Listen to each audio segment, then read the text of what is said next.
The open meeting law requires that I notify the public that this meeting is being recorded. Therefore, please be aware that an audio and visual recording of this meeting is being made and broadcast by Boston City TV, which is a part of the City of Boston Office of Cable Communications. And now I hand it over to Jerry.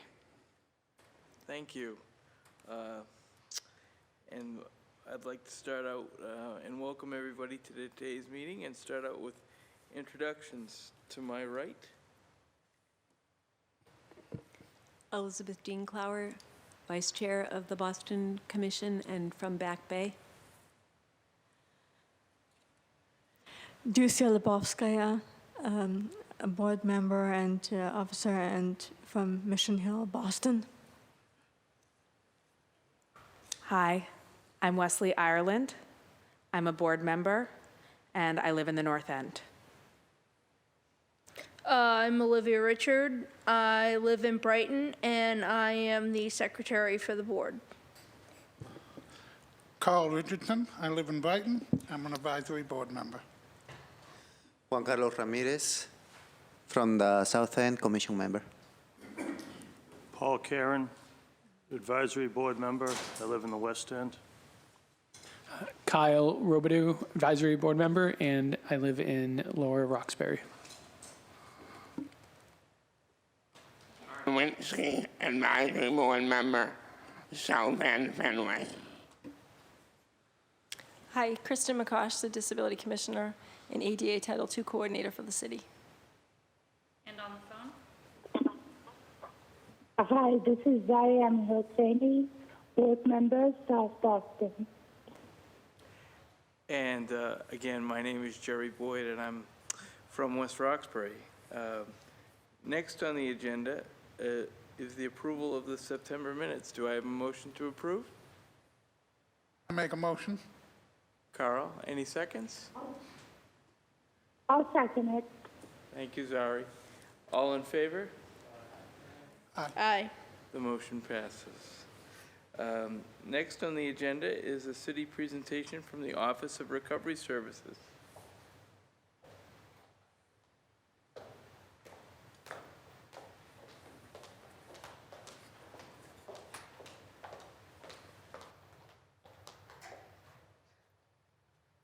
Hi, is this on? Can everyone hear me? Okay, great. Hi, my name is Hannah Mignates. I'm with the Office of Recovery Services from the city. Thank you so much for having us tonight. My name's Teresa Young. I'm the director of the PATHS program for the city. And again, thank you for having us here. Great, so I think we're just going to give you a quick overview of our office and some of the programs that we run, and then leave time for questions as well. So here's just some quick information about substance use disorder. So we know that substance use disorders are chronic disease characterized by substance use that's difficult to control. And it is protected under federal disabilities rights laws, including the ADA. As I'm sure all of you know, we're in the midst of a national opioid epidemic, which is more deadly than gun violence, car crashes, or the AIDS epidemic in any of their peak years. And Boston is a service hub for the region, which means that we've been hit particularly hard by the opioid epidemic. It's resulted in challenges for residents, our clients, and service providers, and it's a complex problem with no simple solutions. And here's just a graph that shows the years 2000 to 2017 and the amount of opioid-related overdose deaths. So we see a pretty dramatic peak starting around 2013 and then climbing to 2017. So it's just to say that it's a really serious challenge that our city's facing, and definitely one that we've prioritized as a city. So our office is the Mayor's Office of Recovery Services, and we were created by Mayor Walsh in 2015. We're the first municipal recovery office in the United States that's dedicated solely to substance use issues. And we work kind of across city departments and with partners to try to create a coordinated citywide recovery strategy and help more people access care for substance use. So broadly, we aim to increase access to different programs. So that includes prevention programs, harm reduction programs like needle exchange, and treatment services. And Teresa is going to speak later on about some of the different direct care services that we provide. We also aim to promote equity in recovery services and an access to them. And we aim to help people access long-term recovery supports, including jobs, stable housing, educational opportunities. We know that those are crucial to helping people maintain their recovery long-term. And then we also work on broader policy issues regionally to try to create structural change around how we address substance use. So here are just a few examples of some of the key initiatives.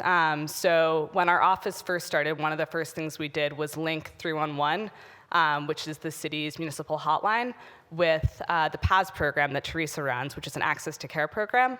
So now anyone within the city of Boston can call 311 24/7 and be linked up with PAS to learn more about treatment options for substance use.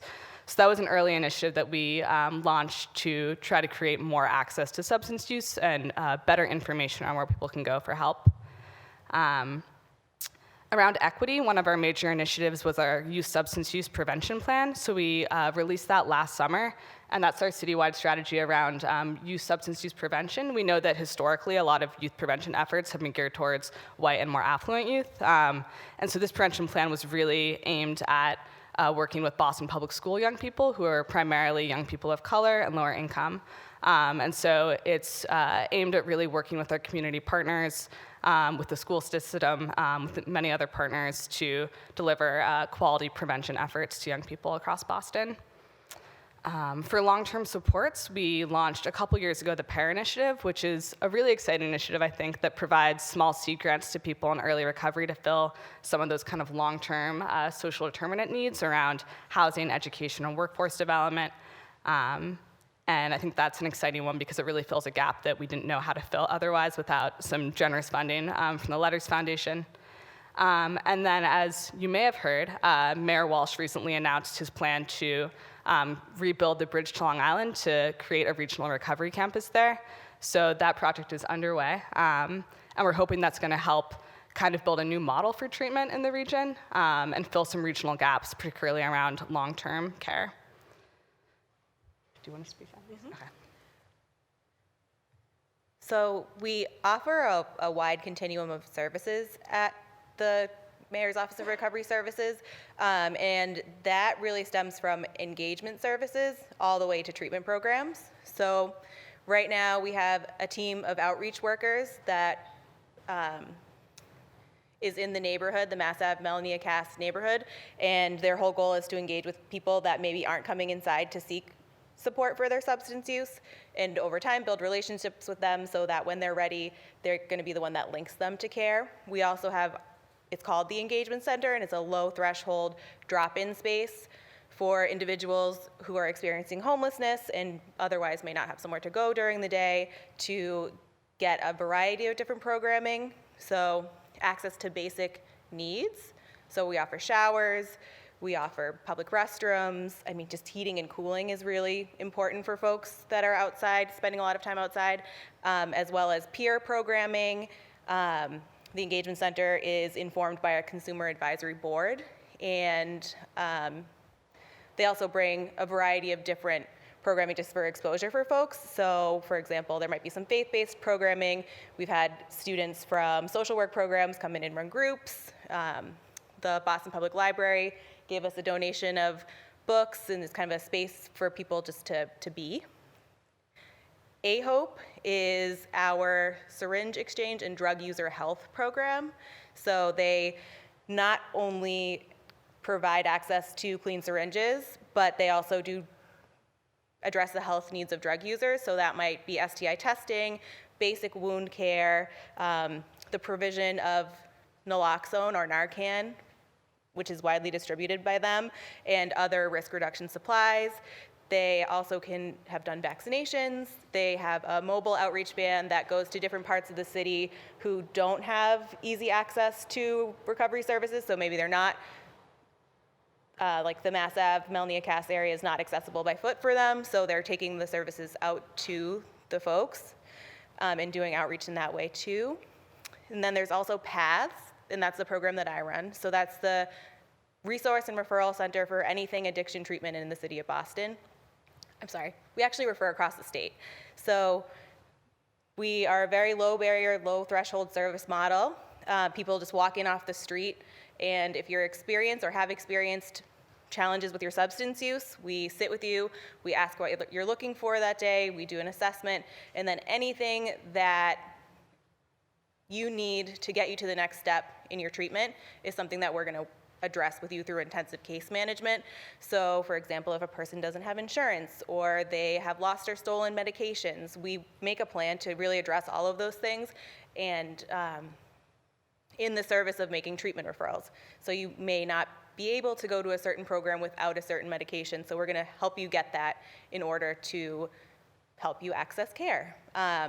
We also go all the way as to transport someone to treatment. So if that's a barrier for you, you don't have your own transportation resources, we have a variety of them that we use to get people into treatment. And that can be anything from a detox to a residential program to medication for addiction treatment. Anything that falls kind of like in the continuum of services is something that we're able to link folks to. And we also operate the hotline, as Hannah discussed, 311, and do community trainings to kind of educate the public about what treatment options are in Massachusetts and what kind of the regulations around access to treatment are. And we are also, we're running a pilot program where we're following folks, a group of folks from the neighborhood and providing them enhanced support and following them kind of like through the continuum. And finally, we have treatment programs run by the Health Commission and the Mayor's Office. So we have outpatient programs. So we have a recovery center, which is a drop-in center which is primarily peer-led, and it's a safe place for people to go during the day. We have Men's Health and Recovery and the Moms Project, which are just gender-specific outpatient treatment. And we have a Mattapan campus that has several residential programs. So it has one transitional support service residential program, one recovery home, and one recovery home for children and families. Okay.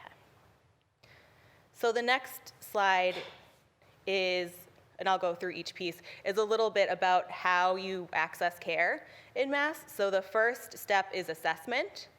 And this is really what PATHS is doing on a daily basis.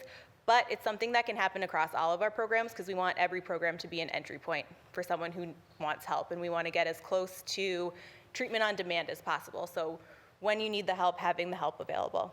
So assessment and determining eligibility. So based on your needs, you might be a fit for a certain level of care. And we're trying to work with you and have a conversation about what are you looking for today, but also what's a match for you. Then we'll help folks apply to programs and follow up with them every day until we're able to place them. And like I mentioned before, we do provide the transportation. So we're really trying to eliminate any barrier that's going to prevent someone from getting into treatment.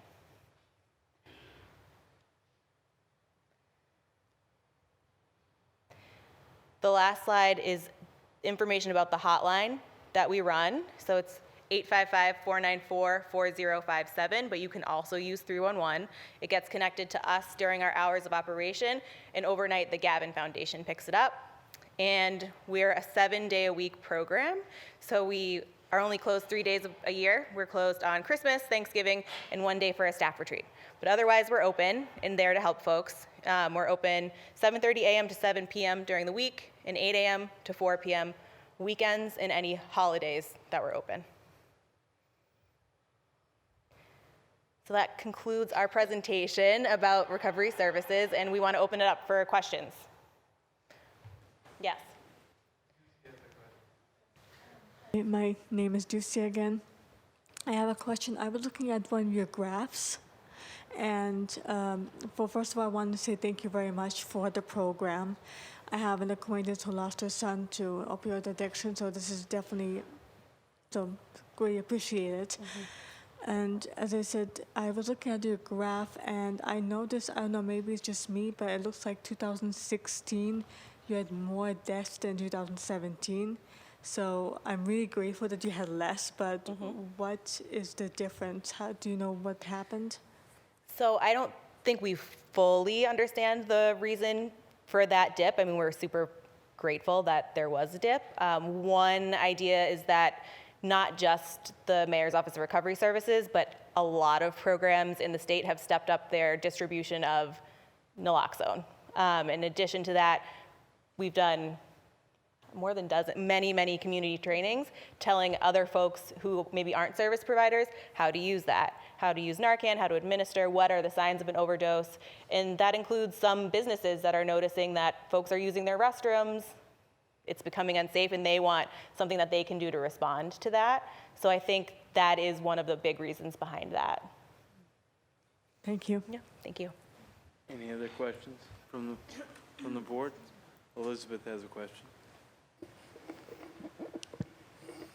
Yes, thank you for the presentation and your program. When you were talking about students working with you, grad students, could you elaborate a little bit more about what kinds of students have had? So, I'm sorry. So we actually have a youth prevention team at the city. So they're full-time employees. So we have 3 positions on that team right now. And they actually mostly work with different youth providers throughout the city. So they work closely with Boston Public Schools and with a lot of the community coalitions that focus on youth substance use prevention. So they're a pretty relatively recently grown office. Their staff expanded to 3, I think, this last summer. But they've been doing some great work around implementing different prevention curriculums throughout the city, and then helping some of the community coalitions grow and learn from each other and develop in other neighborhoods. So that's what a lot of their work has been focused on so far. Any other thoughts on prevention? Oh, yeah. And then we also do some work. We did a partnership actually with UMass Boston last year where we did work with students to think about equity issues in recovery services. That was a really exciting partnership as well through the Mayor's Challenge Week.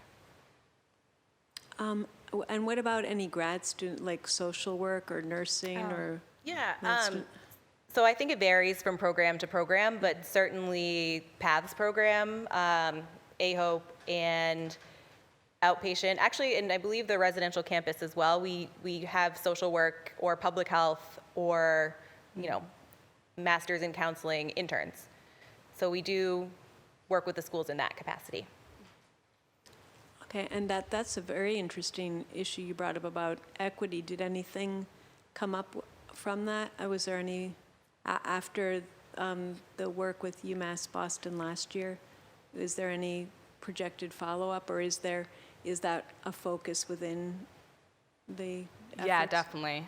So yeah, we are working on a research partnership actually now that's not quite launched yet, but it's going to focus on issues around racial equity and substance use and treatment access.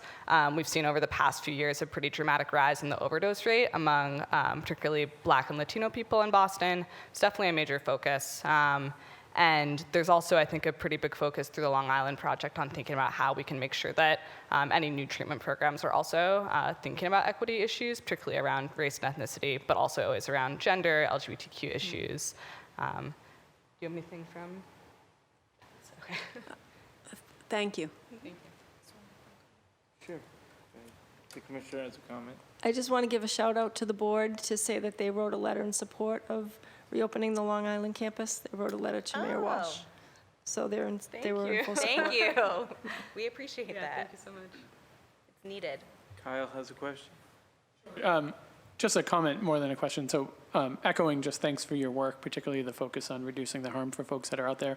So I live just a couple hundred yards from Melnia Cass, and my daughter went to the Orchard Garden School up until for 6 years. So we walk by it every day and we see it every day. And I just hope that, so my comment is just I hope that the city moves to a place where safe injection sites are more of a model that we're looking at, and continue to kind of keep an open mind to it as a way to kind of help reduce the harm for the folks in that area. Olivia has a question or a comment? I use AHOPE mainly to get rid of my diabetic supplies because I haven't found a better place, a better suited place. But I have to say, Sarah Mackin and that crew run an amazing ship over there. Yeah. I've been treated with nothing but respect and dignity, and that's the way it should be. Totally agree with you, and I'm happy that that was your experience there. That's awesome. Yeah, she's awesome. And Wesley had a question? I do. I have two questions. So the first question is probably easy. So you gave the two phone numbers at the end. Are those available through text as well or only call? We do have a TTY line in the building that we could use. Not really looking for a TTY line. TTY is pretty out of date at this point. Okay. I'm just wondering if text accessibility for those numbers, because I'm sure there are some hearing people who would like to text instead of call as well. So I would just want to see if you guys could make that available in the future. That is a really good point, and we can text. We do answer the cell phone, the hotline on a cell phone. I think we would have to think about what number we would give out for folks to text, because the hotline is forwarded to the cell phone, if that makes sense. But that's a really good point, and that's something we should absolutely consider. Go ahead. Well, actually, hold on. This is Wes. I want to clarify. So when you're doing your advertising, you could say just call or text, so people know that they have the two options for that number. Yep, thank you. Yeah. Go ahead, Jessica. I will also say that I believe that 311 will connect to you guys as well. And so that allows for both deaf and hearing individuals to use the 311 app and therefore be connected to services as well. So it's a couple different options. Any other questions from the advisory board? Juan?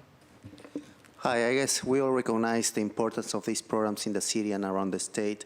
I just wanted to ask a question, if you can expand a little more information on what are those barriers that remain challenging for providing services for people with disabilities or whose language is not English? What are those major barriers that you keep finding, and perhaps people can be aware of that? Yeah, I think especially for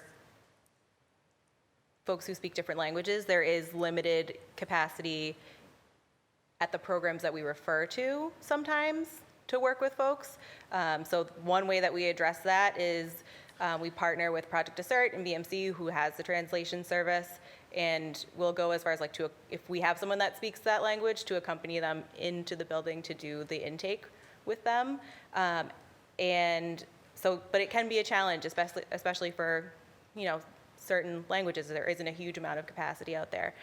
Every treatment program should be accessible for folks with any mobility issues. And if that is not the case, that's a huge problem, and it's something that we actually regularly work with the Department of Public Health to talk about. So say a program reports to us that their elevator is down.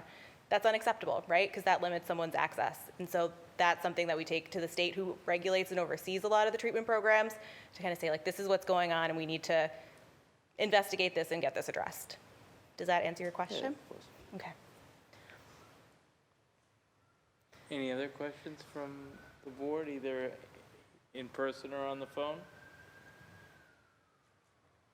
I just had one follow-up. Kind of piggyback on your answer just then. Do we know? Do we have data around the accessibility of all the programs currently? And if so, do we have a listing of what accessibility services or what forms of accessibility are in each of the programs, or? So we don't have that necessarily at Paths. That's a conversation we'd have with whoever's on the other end of the phone. The state is who oversees that, and I think that's where that data would live. Okay. And they should have that information. Great.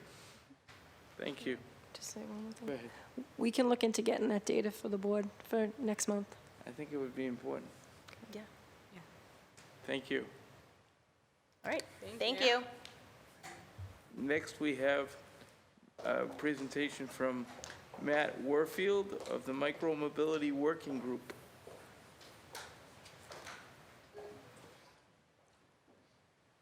we're going to pause real quickly for a transfer of PowerPoint presentations. So thank you for your patience.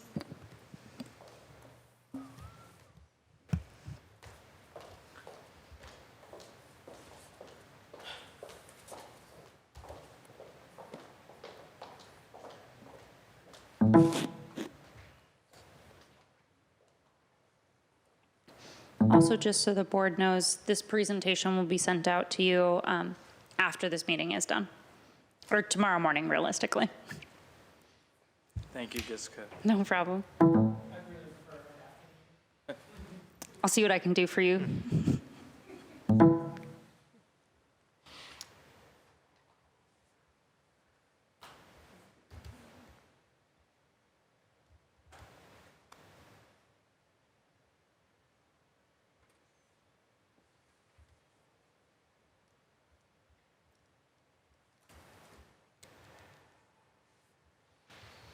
All right, thanks so much. So thanks so much, and I apologize in advance for the crude presentation here. I put this together rather quickly.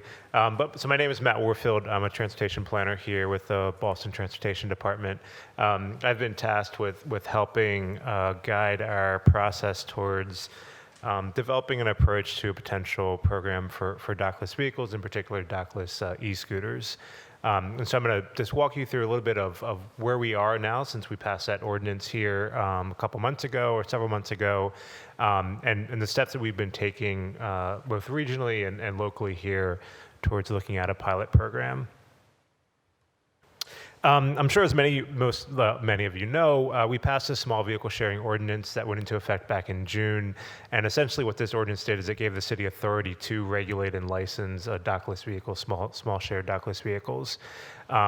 Within that ordinance, it set some specific requirements that the license would have, which includes having a safety plan, ensuring that the operators have safe parking of vehicles, not to obstruct access, the ability for the operators to remove and or lock down vehicles. It sets a maximum speed of 15 miles per hour per vehicle, that each vehicle has a unique identifier on it, and that there has to be 24/7 customer service, and that they can be required to meet with community and business groups. The ordinance also allowed us to create additional regulations and rules and policies. These are just the minimum requirements that were included as a part of it. The ordinance also created an advisory committee, and so that committee is made up of individuals from the Mayor's Office of Newer Mechanics, the Disabilities Commission, the Department of Information Technology, Councilor O'Malley, and we meet to come up with kind of suggestions and advise the commissioner of the Boston Transportation Department on steps that could be taken towards the regulation of dockless vehicles, in particular e-scooters. So we have been meeting and we've been discussing approaches that we can take, in particular starting to look towards a specific policy of guidelines and documents of ways to regulate scooters moving forward. So just a quick rundown of the e-scooter environment. So if we're talking about small scooters, these are what e-scooters look like in today's standards. They're essentially accessed through app-based systems on your smartphones. They can be, there's different ways to access it, both through smartphone, calling in, unlocking it, different models. Looking at the growth of e-scooters, they're fairly new on the market of micromobility.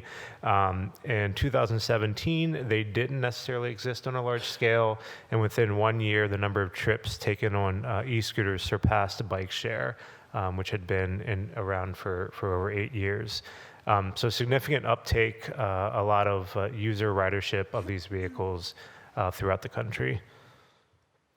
One thing that's been guiding our adoption of regulations for e-scooters is the fact that at the state level, they're currently regulated as just like I guess a moped would be, where you're required to have turn signals, have brake lights, and so there's bills out there that have been introduced and been sitting in committee to identify specific regulations for the ride-on stand-up e-scooters.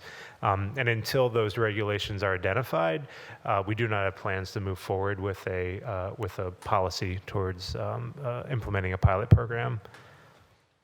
And so we've been working regionally through the Metropolitan Area Planning Council, essentially with our jurisdiction partners in Brookline, Cambridge, Somerville, and Watertown as well, to think through what a regional pilot program regulating e-scooters would look like. The reason being is that our boundaries, if you're on a vehicle, you're driving a car, you're pedestrian on the street, you don't recognize when you cross a boundary. So it's the same thing when you're going to be on an e-scooter. We've already seen with the Brookline pilot that the e-scooter pilot in Brookline that we had to come up with a policy to limit e-scooters coming into the city of Boston because they're not allowed here. So wanting to avoid having to have rules in each jurisdiction about where these vehicles can and cannot go, we're taking a regional approach to come up with some common some common regulations as to how vehicles could operate, and then also having a shared selection process for which operators can operate in the region. So through this, we're drafting a regional MOU, thinking up what those common operational standards would be. And we are, the understanding is that given state legislation, we're working towards some sort of pilot launch in spring of 2020, given a lot of many things that need to be worked out before then, but with the goal in mind that there will be some sort of pilot program eventually. So looking at the pilot programs that do exist in the state of Massachusetts, Brookline launched theirs in April 1, 2019. It ends November 15th. They've learned a lot of lessons through this process. I think one of the things is that they set out a lot of regulations at the beginning. They learned later they couldn't actually enforce. So it's figuring out how to enforce these regulations when you do set them, and making sure that it improves safety for riders, users, and everyone on the street. But they currently have 400 scooters operating. They've had 130,000 trips on those scooters as of September 4th. The last data I got from them. They did do a survey of riders, and essentially, if we're looking at, one of the goals of the Boston Transportation Department is mode shift, so giving folks other options to get around the city other than a personal vehicle. And so, 21% of the respondents did indicate that they replaced a T&C trip, so an Uber or a Lyft trip with a ride on an e-scooter, which, could help to relieve the congestion on the streets. The biggest issues that they've seen are riders not wearing helmets. So that was one of the requirements that was within the pilot program, is that you had to wear a helmet when riding these. Of course, scooters blocking the right-of-way, being parked in improper ways on the sidewalk, riders riding on the sidewalk itself, and then also just a lack of on-street infrastructure. So as you get more people in vehicles, it starts to highlight the fact that we do not have a connected network of safe bike lanes and other facilities that allow folks to get around. Another area is Salem, which launched in July. I do not have a lot of information about their program, but essentially they launched in July with 250 scooters, and I've been running that program. So I know that we heard when the ordinance was introduced, and there was some comment periods, and of course these programs have happened throughout the country in many places, and you're seeing a lot of the same issues arise. So I know one of the issues in particular is unsafe parking behavior, and so what we've been discussing within the committee and also within the regional coordination is how do you address unsafe parking behavior. So what you see on the right up there is some ways that other cities have gone to address that, installing parking hubs, docks, I think, both on street and on the sidewalk. These could be anything from just a painted space that identifies where scooters should be located. So the lower image there shows that taking street space that is a little bit underutilized. So if you have a street that curves a little bit, it's not a space that you can park, but it might be enough space to edge out some painted parking for a scooter. So thinking creatively about how we can use the street space. It also comes with education, so educating riders, users of these vehicles where you can and cannot park. And so this is an image of the city of Santa Monica, the approach they've taken, which is, dockless doesn't mean lawless. And they've done a lot of really concerted effort to educating users. And then you can also work with the operators. So what you see there is this is Lime Bike, but it's very, very similar for the scooter program, where you can actually geofence within their app spaces that you can and cannot park. So you can make it so that when you're taking a vehicle to a certain area, you can't actually in that ride in that area. So you would have to take it somewhere outside of that geofenced area to park it. Now the technology is improving. It isn't as precise as you could be on this side of the sidewalk, but not that side of the sidewalk. You can, get precise enough to be per block. So there are ways to address the parking issue that we're thinking through, and we're also, of course, open to new ideas and wanting to explore ways to address that. Another issue we've seen and heard is unsafe riding behavior. So folks that are riding on the sidewalks, as Brookline saw, again, wanting to avoid conflicts between pedestrians and scooters and making it safe for all users. Another example of just using education. So again, we see signage here from Santa Monica, where they've done a concerted education campaign about the proper etiquette of riding scooters. They have signage up in certain locations about where you can and cannot ride. And then also using, again, the technology. So working with the operators, you can have speed zones where scooters can the speed can reduce. So if it's a 15 mile per hour max limit, you can have zones where it's down to 8 miles per hour, or even 6 miles per hour. You can have zones where scooters can't enter at all. So actually right now with the city of Brookline, the agreement we have is that if scooters enter the city, they have to be removed from the city of Boston within 4 hours. And what Bird has actually done, Bird has actually done, they're all the same. Bird has actually done is that their scooters slow down as they approach the border of the city of Boston and they stop working. So which is why you haven't seen a lot of Bird scooters in the city, where you have seen some Lime scooters because they don't do that. So the technology is there. We just have to have the regulatory authority to tell the operators this is what you need to do to meet to get a license to operate in the city. And so these just show you there's speed zones, there's ways to block off areas that can and cannot go, all through geofencing and using the technology. I know another concern that came up, which I didn't have a slide on particular, is enforcement. So how do you enforce these rules and regulations, which is something that Brookline came up against with the helmet policy. I think a lot of our regulatory authority lies with the operators themselves. So we're giving them a license to operate within the public right-of-way. So they have to follow the rules and restrictions that come along with those licenses. So, we have the ability to, depending upon the laws that the regulation that's written, there's a potential for the ability to enforce penalties, to remove their right to operate in the city, to work through them to enforce rules upon their users. Where their users get warnings and then eventually they're no longer able to use their service. Beyond that, other cities have used its local law enforcement issuing tickets and citations, but that can become challenging, especially when you get into issues of equity and kind of who's targeted in those sweeps. But so we're in the early stages of developing this policy, continuing to have conversations regionally, continuing to see what happens at the state level with the legislation. So we want to hear suggestions. What concerns should we be considering as we think through a policy? Are there solutions that we haven't thought of that you could think of? Who should we be talking to as we think through this policy?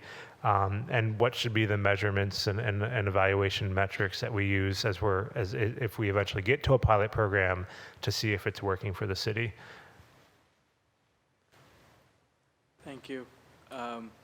Is there a target date when you hope to have something go live or whatnot? Yeah. So through the regional process, we've identified a target date of this spring of 2020. So no specific date, no specific month or time, and that's just really something that gives us a date that we need to work through our agreement process.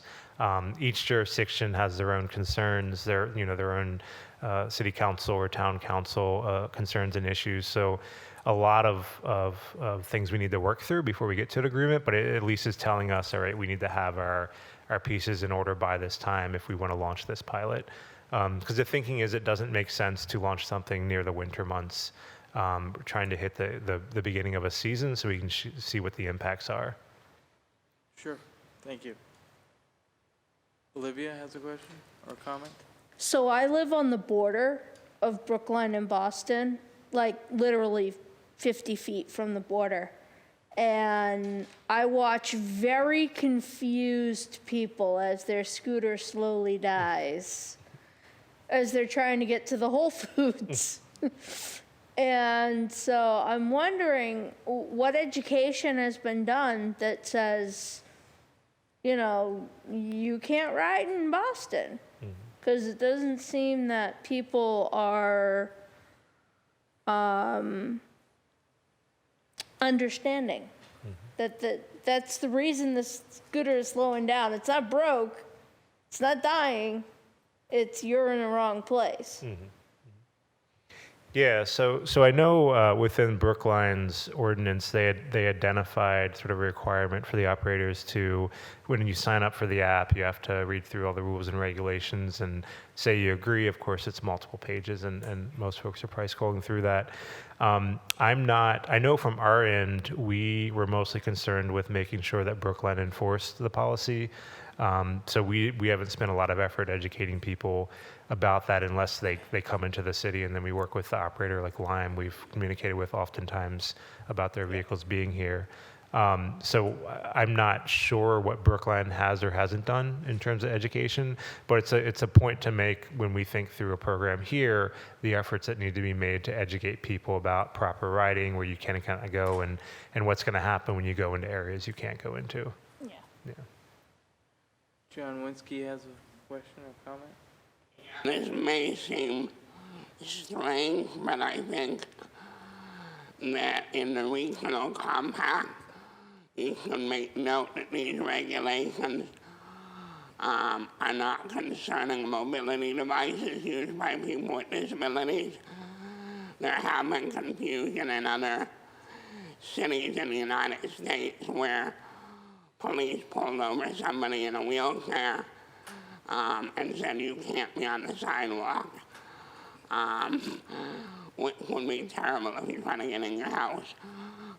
So anyway, I think it should say somewhere in the documents that this is not in any way referring to mobility devices used by people with disabilities.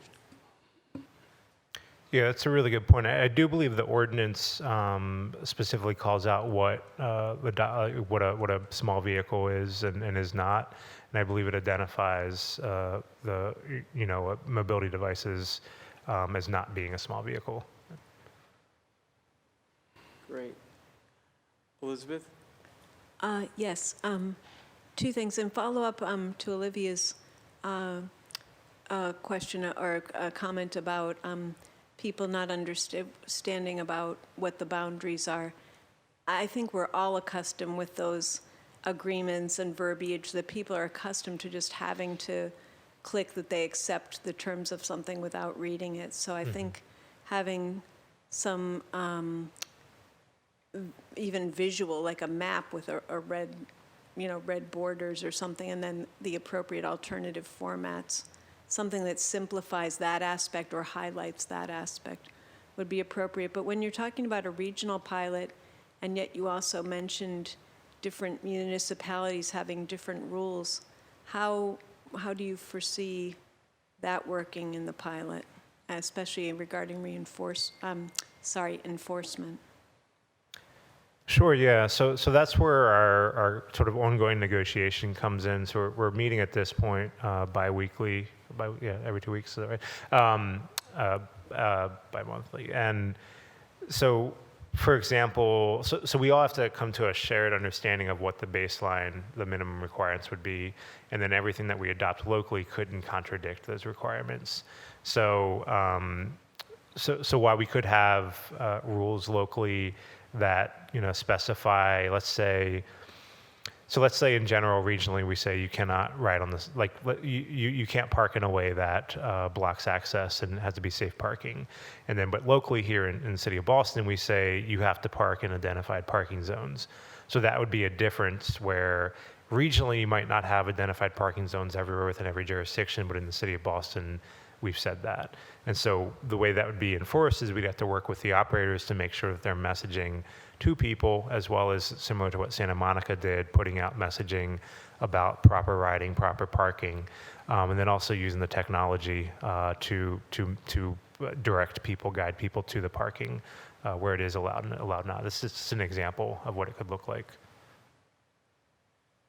Because I do think for Boston that that's of major concern of where they would park. Mm-hmm.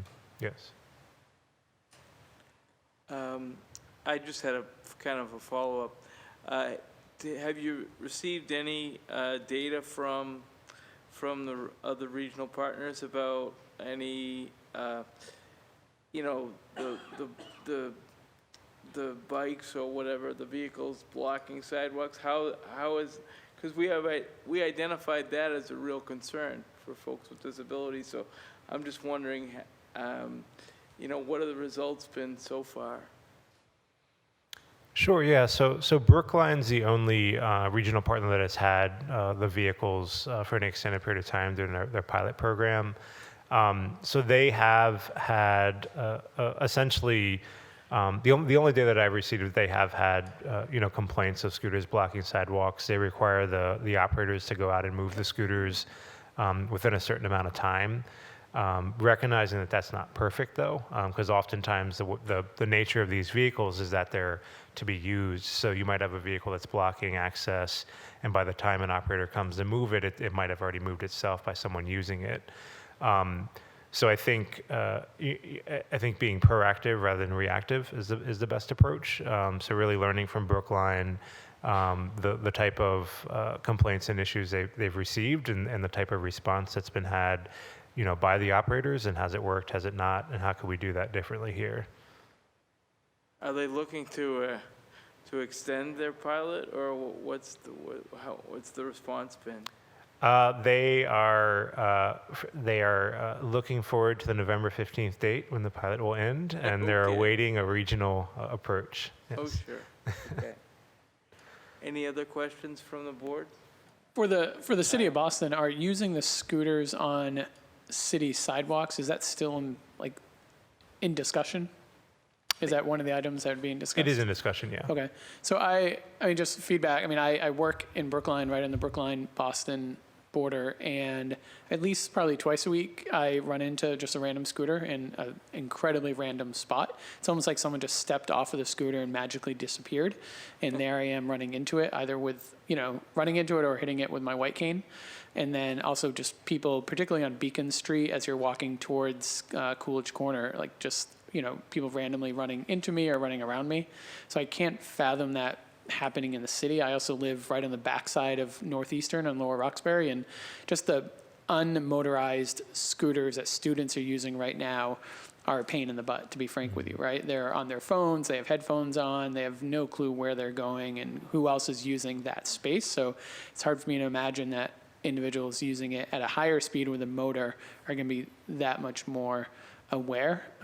So I do like and appreciate the idea of dockless or parking them in docks. I think that will help alleviate some of that, but just the use on the sidewalks. And it strikes me, I was right before this meeting, I was at an event downstairs with the mayor around Age Strong, and, you know, his comment was, we want Boston to be the most age-friendly city in the US. And to me, allowing scooters or motorized scooters on sidewalks would take a huge step back in doing that. So I do appreciate your thoughtfulness in the city's planning process around this. John has a comment? Yeah, I have two thoughts regarding that. One is, I live in a very large elder people with disabilities complex, and I really would worry for sidewalk access. People who are older react a lot slower to things coming at them, and 15 miles an hour would be unbelievable on the sidewalk. And second of all, I work in Malden, and they allow dockless scooters, and it is a calamity. I never know if I'm going to get down the sidewalk to my office anymore, because people literally drop them right then and there, and they get off. Thanks for those comments. Any? Use one of them without having a license, then let's talk about it. Any other questions or comments from the advisory board, either in person or on the phone? Carl? So I haven't listened to them fully, but the American Council for the Blind has a podcast called ACB Advocacy, and they just released within the past week a two-parter just to do with this from the perspective of the blind community. So if you want to, ACB Advocacy it's called, and if you want to take a look, you'll hear the perspective of the blind community. Okay, that's excellent. Thank you. Great. Any other comments? On the phone? Any comments, Ari?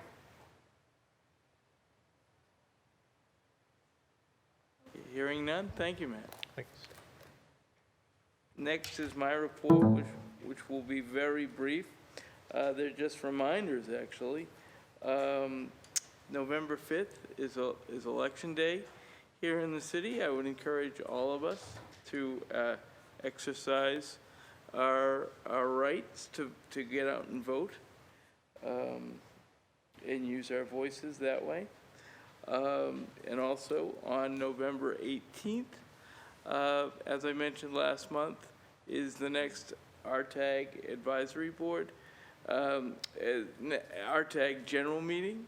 That's at 2 to 4 in the transportation building, most likely conference rooms 1 and 2.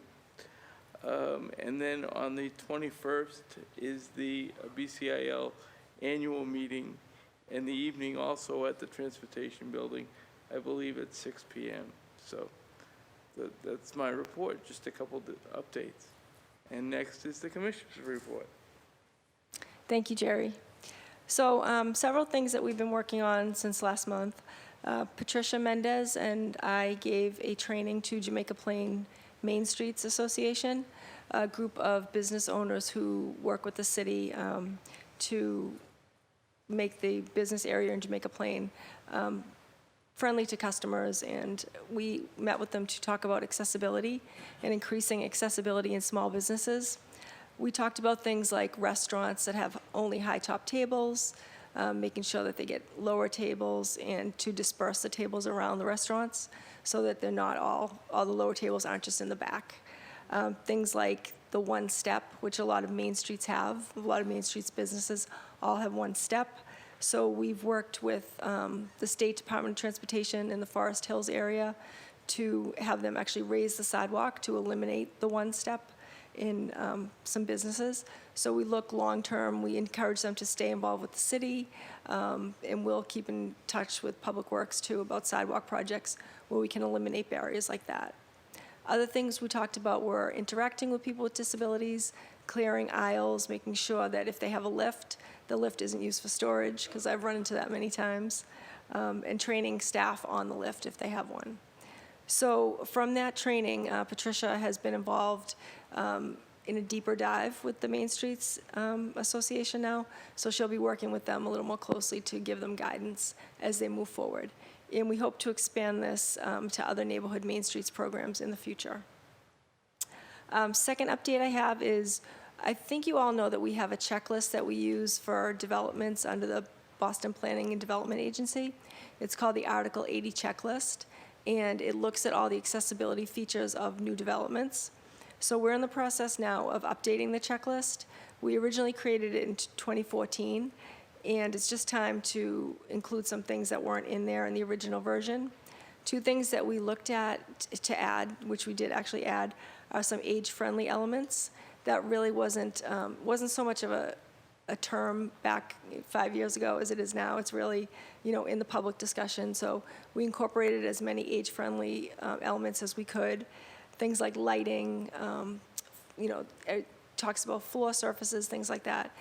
Sarah in my office has worked very closely with the Age Strong Commission to take a look at that. And also Patricia had looked at some LEED pilot credits, which LEED is the standard for sustainability and environmental friendliness, quote unquote, for buildings. So some pilot credits that the feds have for LEED have to do with social inclusion and equity. So we're encouraging developers to look into those types of credits. Also, Patricia is not here tonight because she's at a meeting for Logan Airport looking at an Uber and Lyft pickup and drop-off pilot. They're going to be routing all transportation sharing companies to a garage, a central garage, starting in November. But they've developed a program with Uber and Lyft to have a pilot app that will allow people to self-identify as having a disability, and they can get dropped off right at the gate. So that's in the works and should be launched in November.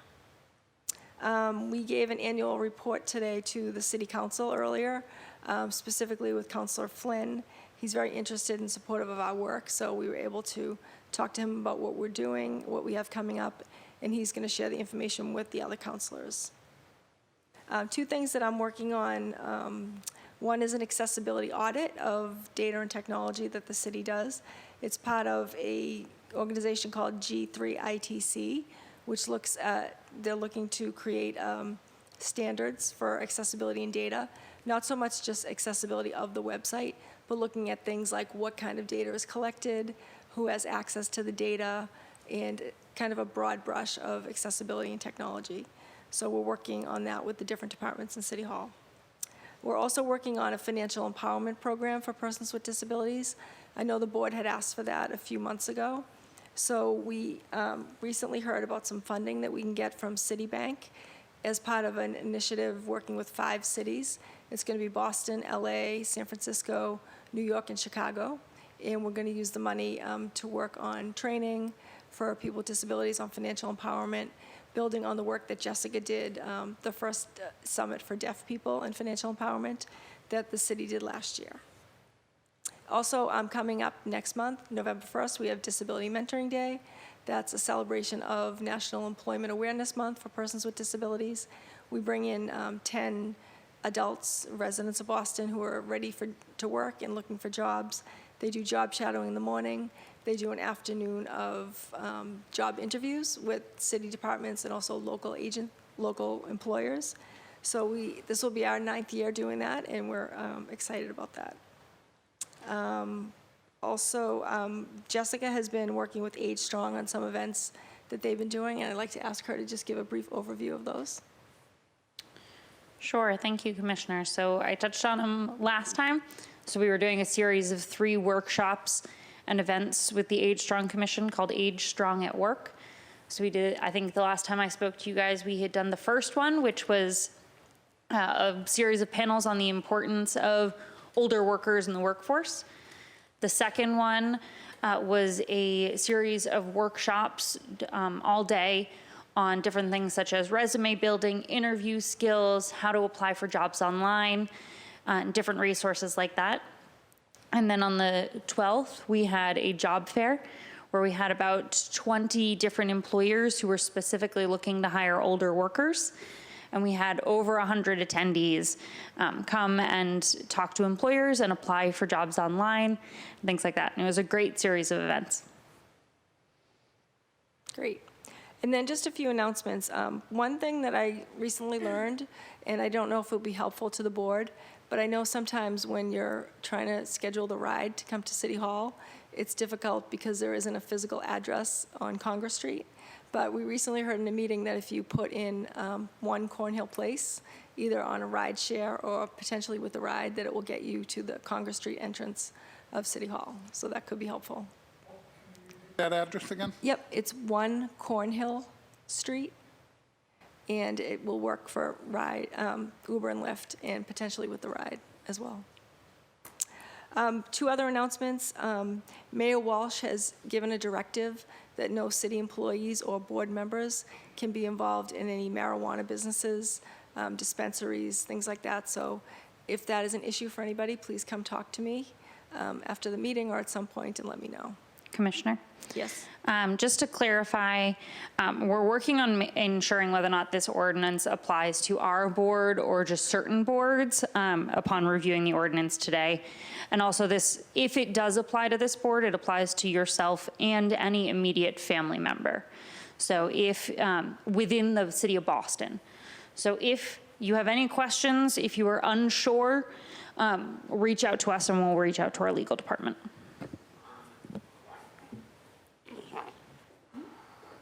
That include medical marijuana as well? I'll have to find out about that. Yeah, Any involvement in ownership of a marijuana facility, not the use or the consumption or purchase of, Yeah, correct? no, nope, not use and consumption. Yeah, so it's just if you're looking to own a dispensary. No, Yeah. I'm not that lucky. Yeah.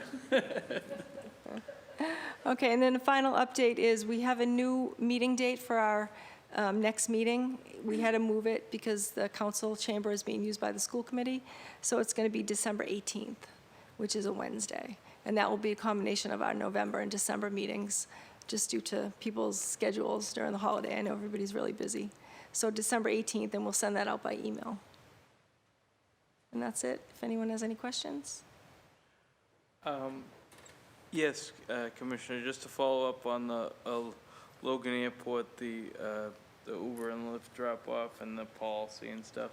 I know they want to implement this very soon.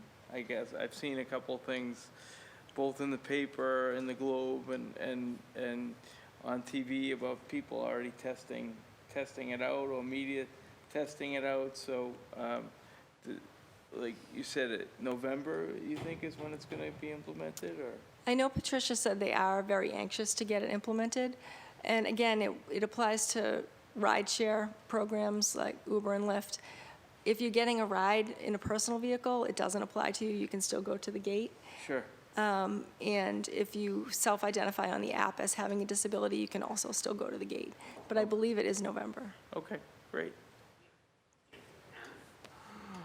Follow-up question or something I'd like you to check on, Commissioner. The last time I flew into Logan, we were not able to request an Uber at Logan Airport with the wheelchair access. A wave, yeah. And that seems discriminatory to me. Because the service is available to anyone else, but the wave vehicles are not available. Do you know why that is? I don't. I was surprised by it, and I thought maybe the app was broken, and then I got a mile outside of Logan, and all of a sudden it was available again in the app. So it struck me as strange. Just to second that, John, I know some Uber Wave drivers, and they've told me that's the case as well. That the Wave app the Wave icon doesn't even work for them as driving, in and around the airport. So. Yeah, that's the first I'm hearing of it, but I will definitely look into it and get back to you. Go ahead, Carl. So I'm hearing about you get dropped off, you can get dropped off at the gate. What if I'm landing at Logan and I want to request an Uber? You believe you have to go to the central garage for that as well, but I believe people with disabilities can, well, now that you will have to look into the wave issue if you need an accessible vehicle, but I'll have to get back to you on that one too, because Patricia's been going to the meetings and she'll have more information tonight, but I can send information out by email. They do have some information there. We read the draft of the notice to the public, so I can get that out as soon as it goes public. What I'm assuming is that, I land and I open up the Uber app and it's probably going to block off all the locations that you're at and show only the central garage. So how is the app going to determine you have a disability and open up all the areas you're at? Do you know what I mean? I do. I know you can self-identify, and I'm thinking that works for pickup as well. Okay. But I will definitely confirm. Thank you. Great. Olivia? Shout out to cabs. I've never had a problem getting a wave taxi at Logan. Yep, that's the easiest place to get one. Yeah. But will they be restricted as well to the central garage? Cabs, I don't believe so, no. Okay. Just rideshare. Cabs, lawyers, and the advocacy team around that one. Any other questions for the commissioner? Go ahead, Elizabeth. I just want to second this is the first I was hearing about the inability to use the Wave app at Logan, that certainly, is distressing to hear about, and that's good that the commissioner will be following up. With Wave cabs, is there a difference, though, in the expense that people are incurring with, okay, that's helpful to know. Great, thank you, Commissioner. Next up is the architectural access update. And I assume Sarah is pitch hitting for Patricia. Hello, everybody. I'd just like to share with you 3 things that have happened and that Patricia and I have participated in over the past month. Firstly, we're assisting the Boston Planning and Development Agency as well as the Boston Transportation Department to update the city's bike parking design guidelines. And so this includes both bike parking on street as well as indoor facilities for developments. And so we want to ensure that the street stays accessible as well as people with disabilities who do bike also have accessible access to both indoor and outdoor facilities. We also attended the Aging in a Place Planning, Design, and Spatial Justice in Aging Societies event, and that was at the Harvard Graduate School of Design. So that was a conference of municipal stakeholders, planners, designers, and advocacy groups sharing their experiences and ideas on what it means this day and age to age in place and how equity planning can assist in the attitudinal barriers that are within the industry right now.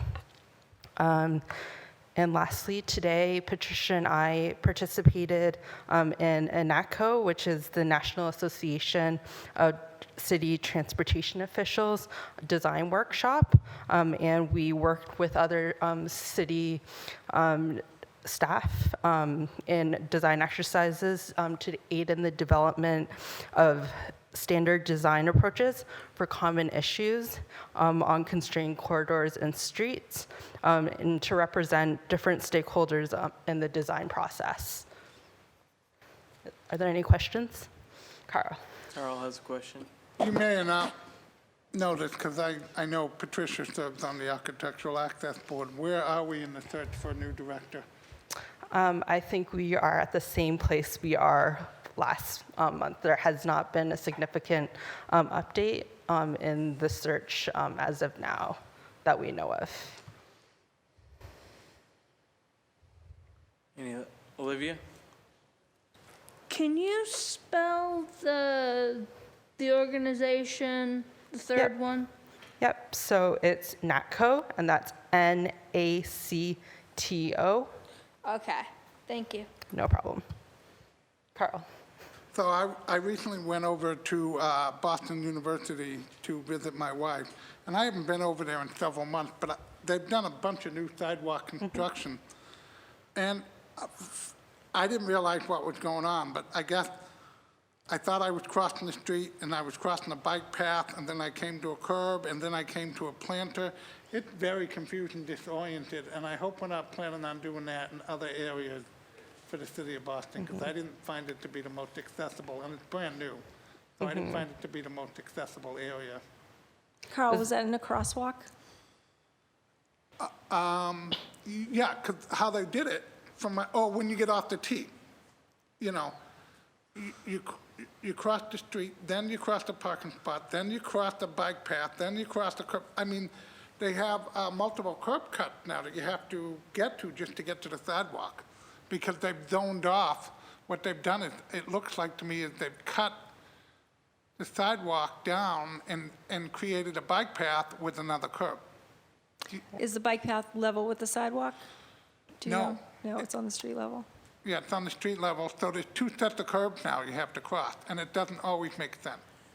I'm not saying it's not accessible, it's just not user-friendly, and it should be taken a look at for future development of other areas.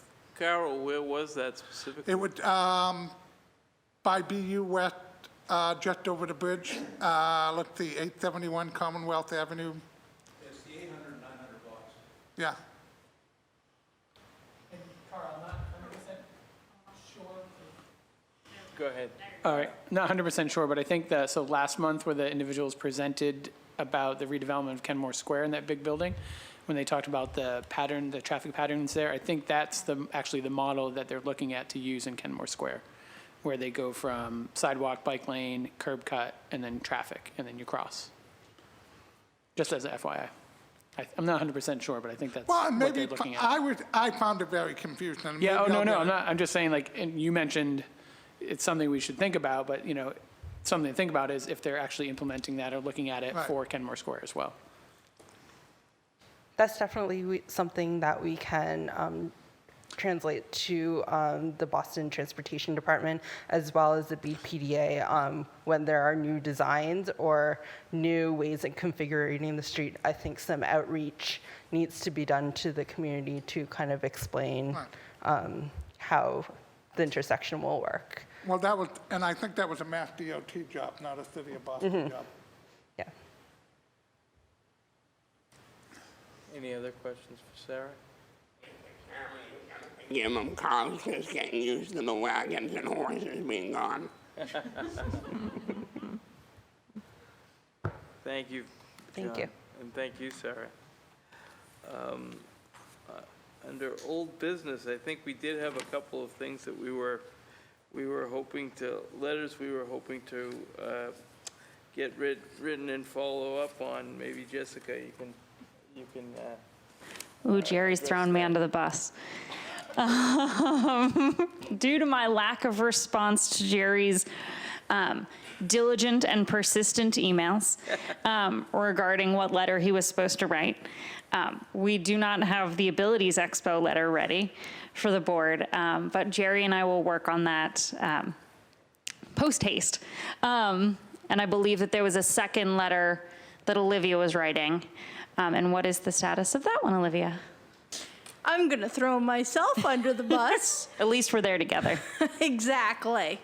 And just say I got overrun with projects, so I me too. will have that done. Not a problem. It was not the chair's intention to throw anyone under any buses or any dockless bikes or anything. So thank you for that, and we will try to get those ready for the next meeting. Elizabeth? Speaking of buses, or in the broader sense of transportation, I just wanted to let the commission know that when the executive board and met on the phone with the commissioner and Jessica, we were discussing in the past when I and others Jerry and I have discussed about having some kind of public forum or presentation here by Uber, Lyft, and Lyft with or without the MBTA present.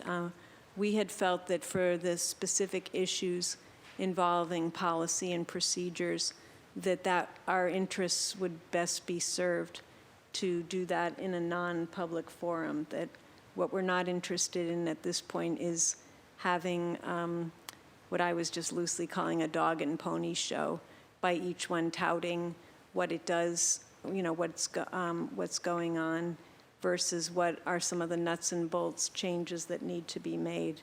There have been, I am happy to report that there have been some improvements, both with Uber and Lyft regarding at least the wheelchair accessible vehicles in the past month, although with, again, a need to make some further improvements. But so this either coming before our commission or trying to set it up as a public forum, at least at this point in time, is not the way that we'll be pursuing that particular need to address those issues, and obviously also in discussing it with RTAG and the leadership there. But that this is a little bit bridge of old and new business in a sense. One of the other topics I brought up on that phone call is that some cities do have, Uber has something called Uber Assist. That's something, it's not for people in wheelchairs, but it's for people who are either have issues with vision, deaf or hardness of hearing, and who choose to want to have an extra level of assistance, a little bit more like a door-to-door, the way the conventional ride is done. And it would also include seniors or pregnant women, for people who would like additional assistance. It occurred to me afterwards, it might be helpful, as was done in the prior presentation, to see how things have been working in other cities. I mean, I think it does fill an important need, including for people with mobility issues who might be using canes, walkers, et cetera, but not a wheelchair. But I think that the next step would be maybe reconvening internally and just discussing how to find out more about that program. But I think it is a step that would bridge another part of some other people in the disability community who don't feel comfortable either in the regular Uber Lyft system, but who aren't Wave ride users either. Thank you, Elizabeth. Moving on to new business. Does anyone have any new business they'd like to bring up or discuss? Wesley. I don't know if this is necessarily new business or an action item, but I want to bring it up anyway. I do have two topics that I want to discuss. And both of them are sort of related to each other. So this summer, there were many outdoor areas that were showing movies, and they had open captions there, and that was awesome. I was really happy about that. And I started noticing that near North Station, there is a new movie theater. I think it's called Arklinged, and that's the name of the movie theater. And I think that they should maybe follow the same kind of pattern that the other movie theaters are starting. At this point, they have sort of like the rear captioning where you can put it in your cup holder and you can see it, or they have the glasses, but that's not equal access for the deaf community. I wanted to see if maybe the commission could sort of talk about suggesting open captioning for some of those movies. Commissioner? So that was my first thing. So I wanted to see if we can find a way to do that. My second topic that I wanted to address was about public places, like restaurants or bars, maybe stadiums as well. So normally you have to request, right, for captioning, but the ADA requires that you request captioning, and if you ask for captioning, it seems like you have to ask for it a lot. That's a lot to ask for. So there are some other cities, Seattle, Washington, Portland, Oregon, and Ann Arbor, Michigan, that they just passed laws that require that all public places must turn on closed captioning all the time. I would love to see if that could happen here in Boston as well. I wanted to see what this commission could do, and if we could kind of take that on. So those are really great points. Thank you, Wesley. I know that Carl serves on the FCC Communication Commission. Do you have anything to add, Carl? I think the second one would be a lot easier to take on because it's simply asking someone to push a button on the TV and the captions appear. So like if you go to a bar or a restaurant, I think that's a fairly easy, it could be an easy act to create potentially an ordinance saying all bars and public places they have their television must turn on the closed caption feature. I think that's potentially doable. The one with movie theaters, I'm not saying it isn't doable, but it's tricky because those fall under the Federal Department of Justice ADA guidelines, and they just issued the regulations regarding closed captioning for movie theaters and audio descriptions is only a few years old, and I think that would be more of an, I'm not saying we shouldn't look into it, I just think that would be a harder one to take on.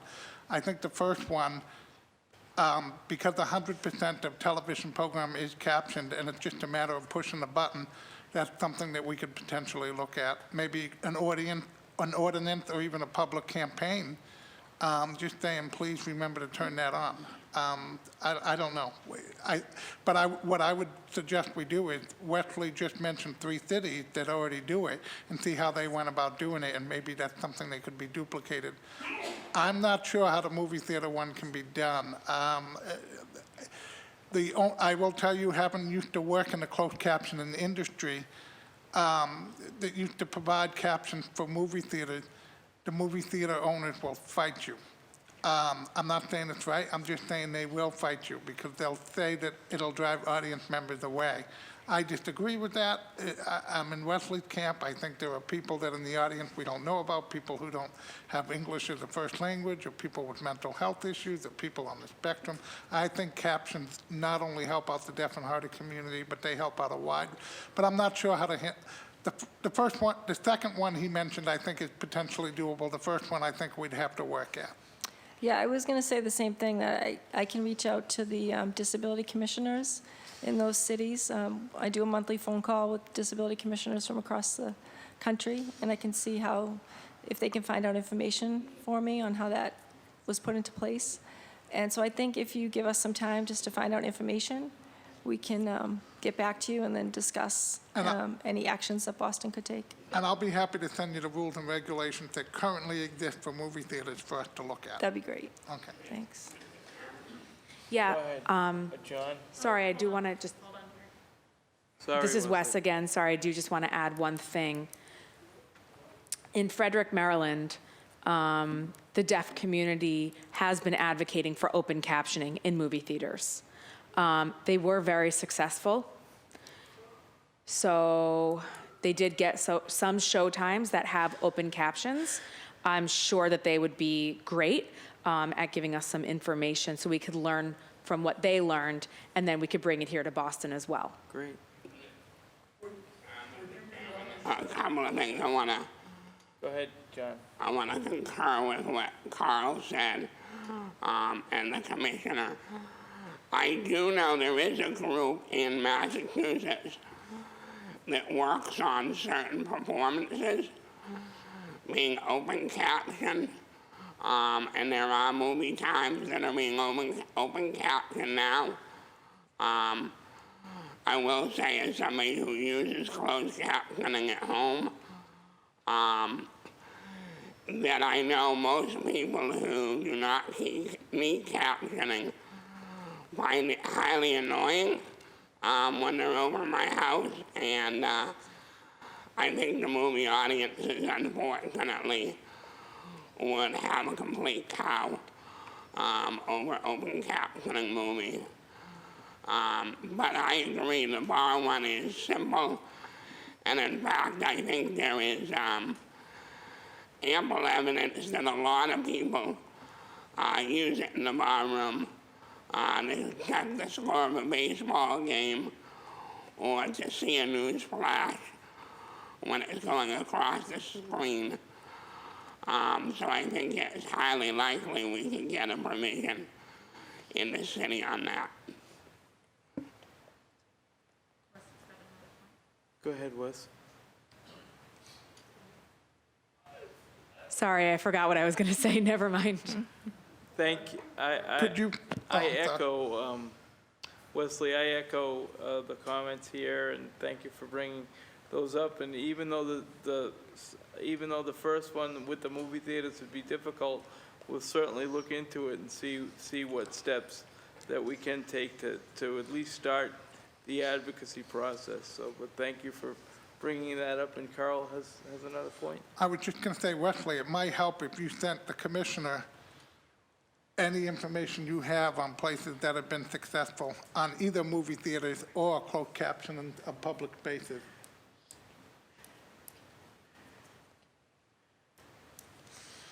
Thanks, Carl. Thank you. Absolutely, I will do that. And also, the other idea that I had is maybe we can have a petition to see who supports these ideas. Again, this summer, for the outdoor movies that were shown, when I saw the movies, it was near Rose Wharf. And my wife did send a request to turn the captions on.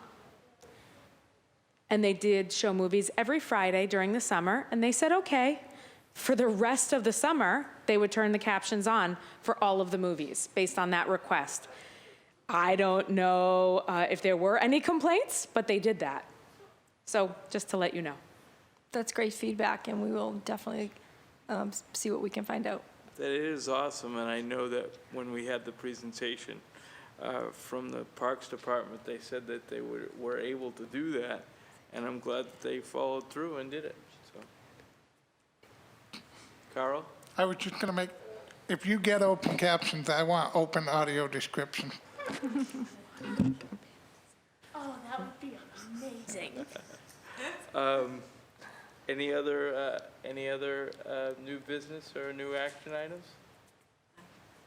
Elizabeth?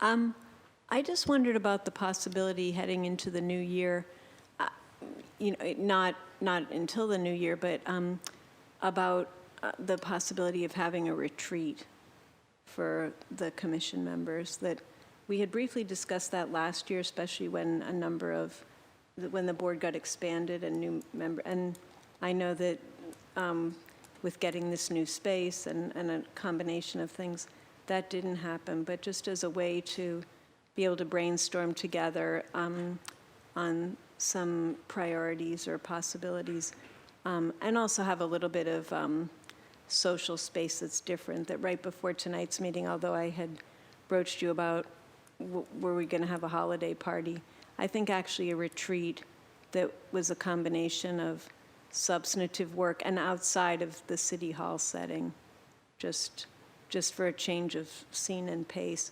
But that, I mean, if there's a way to do it without considerable expense, but just to have a different kind of atmosphere. Yep, we can definitely look into that. Okay, thanks. Probably after the holidays. Sure. Great, thanks for bringing it up, Elizabeth. Anything else? Next we had on the agenda is city parking policies. So just an update on some accessible parking issues we are working on, continually working with the Transportation Department on looking at accessible spaces, accessible policies around parking tickets, and just in general keeping in touch with BTD as we move forward. Yeah, what's that? Yeah, and do we have someone from the public who wanted to speak on this issue?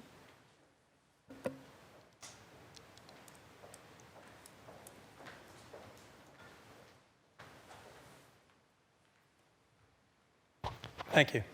My name is Jim Wheaton. I live on Bay State Road. I'm a law professor at BU, and as background, I also spent several years as a commissioner on the American Bar Association Commission on Disability Rights. So I very much appreciate what you guys are doing in terms of volunteering your time to be on this kind of commission, because it is very important to for people to have an outlet to raise these kinds of issues. I'm also the parent of a young adult with intellectual disabilities who has a parking placard as well. And starting last summer, we were surprised to find that notwithstanding the proper display of the placard, we were regularly receiving tickets for parking at metered spaces. We knew this was wrong and in fact illegal, and so we reached out to the parking department. From your standpoint, I think this is an important and serious policy and practice issue for the City of Boston and your commission. Think of it this way. Every time the city issues a ticket, either the person with a disability or a caretaker must retrieve the ticket from the windshield, take a photo of their plate or placard, go through the cumbersome process of appealing a ticket that should never have been issued in the first place, and then dealing with what happens after that. As I'll explain in a moment, I think this happens to hundreds, if not thousands, of people in Boston every year, and it's abusive and disrespectful of people with disabilities. For quite a while after we started receiving these tickets, no one seemed to care. The tickets were ultimately dismissed, but no one seemed to acknowledge that there was a real problem here. But I realized this was probably a bigger issue than what I was experiencing, and so I ultimately decided to use the Massachusetts Public Records Act to get a sense of how big the problem is. Here's what I think you should consider as a board. First, this may happen thousands of times a year.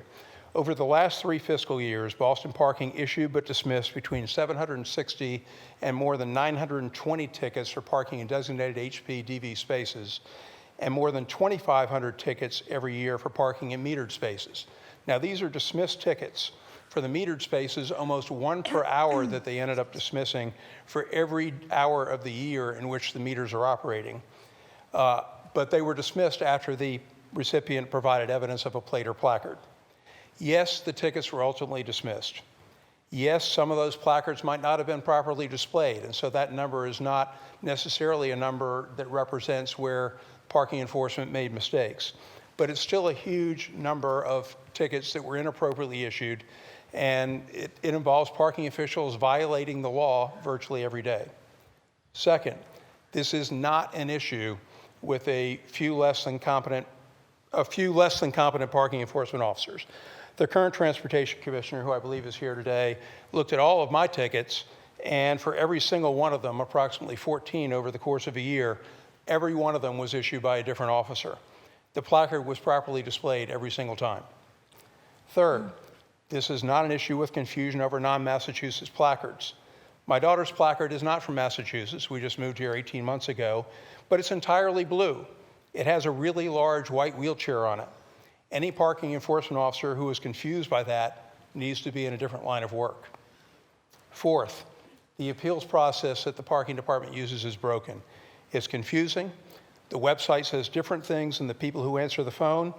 The staff on the phone is often not empathetic and sometimes outright rude, and it's just not clear to a ticket recipient how the process really works. Fifth, when Boston Parking screws up and issues an illegal ticket, they don't apologize, and they definitely don't offer to make it right. Trust me, I've sent them an unpaid bill for administrative fees for my time. I do believe the city is now paying attention. You've got a number of parking officials here today, including Chief Osgood, and I appreciate the fact that they're here and that Chief Osgood has been fairly responsive to the issue. They have some ideas for fixes, but I hope that your commission and the commissioner will hold their feet to the fire and make them keep to a strict timetable. Every day they fail to clean up their mess, additional people with mobility limitations will be illegally inconvenienced, and that matters. Thanks for your time. Thank you for your time and your due diligence, sir. Commissioner, any comments? Just to say that we do work very closely with BTD, and you've raised some issues that we will continue to look at moving forward. I do know that BTD does have a very generous policy of dismissing tickets if somebody presents a placard. So the number of tickets that were dismissed is not representative of errors. It could also be our erring on the side of giving residents the benefit of the doubt. Thank you. Okay. Paul? I have a question. Is the placard national or is it each state different? Yeah, every state has their own. So it's, in defense of the Transportation Department, I mean, if you see a placard from another state, you have the rights of anyone from like, say, a different license plate from another state also parking in just a regular meter space that's expired. I mean, how's the transportation worker supposed to realize that if it's from a different state? I mean, that's like having a unregistered vehicle. Yeah, we're working with BTD to give them images of placards from all 50 states. Okay. And So when you move to this state, wouldn't it be required to have the placard from the state? that's not required, no. Okay, But okay. it has to be There valid. might be confusion to the date-wise. workers. Yep. In the other state disability placards, it's fairly obvious, they're disability placards. You get the universal symbol, they're blue. The gentleman's right. I mean, it's fairly obvious. Some of them aren't blue, I know that, but we will look at that moving forward. Thank you. Any other comments? Go ahead. Could I recommend that we get a presentation in, say, March from BTD on the progress they're making on this and a data count for the preceding few months Yep, on what the absolutely. numbers look like? And I would ask our guest if he would come back at that time for the presentation. If it's okay, sir, I hope we can make that request of you. Yep, we will schedule that for March. Yeah, that's a very good suggestion, John. Thank you for suggesting that. And again, thank you, sir, for bringing the issue to our attention, and hopefully some progress can be made. I know the Commissioner's office takes it very seriously, so. Any other comments or questions or issues that the public would like to bring up? Including those on the phone? Yes, including those on the phone. Hearing none, do I hearing none, do I hear a motion to adjourn? Carl? I make a motion to adjourn. All in favor? See you next time.